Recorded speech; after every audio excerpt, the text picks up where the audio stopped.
Am I mad thinking you can pay your rent with peppercorns? Well, let's look at this opportunity I found on Rightmove. It is actually a ground rent for sale. It's only 12,000, so you might be thinking maybe we make some good money here. It's on Rightmove. It looks like a big property, but really you're just buying the ground underneath these flats are sat on. So it's guided in an auction for 12 to 15,000. It is the ground rent, the freehold for sale, and not the actual flats themselves, in terms of you can't live in this property. You are owning the ground and someone else is living in this property, paying rent to you, the freeholder.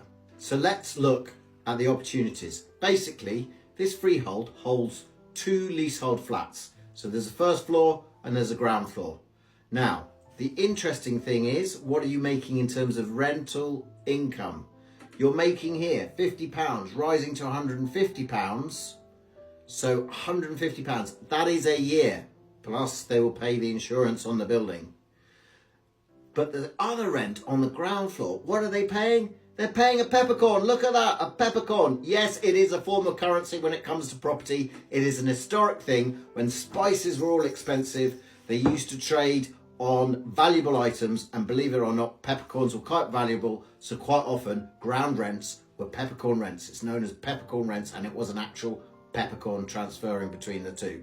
But where is the value in this? The actual value is actually the marriage value of a flat and a freehold, so the leasehold and freehold coming together. Because if you look at this flat up here on the first floor, it's only got 64 years remaining. You might think that's a long time, but for a mortgage company it's not, so it's hard to finance, and therefore they will be extending the lease. Therefore they have to pay the freeholder for that right. So there's going to be a lump sum payment soon for that flat.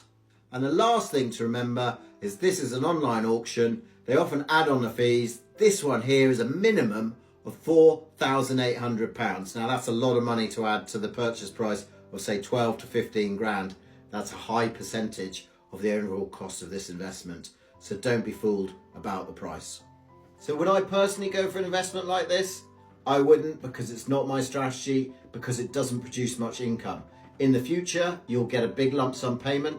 So for some people who are more interested in that, that might be something that's interesting and therefore they invest in it. But for me, I'm after income. This doesn't deliver much income. I've got enough peppercorns here, so it's a no from me.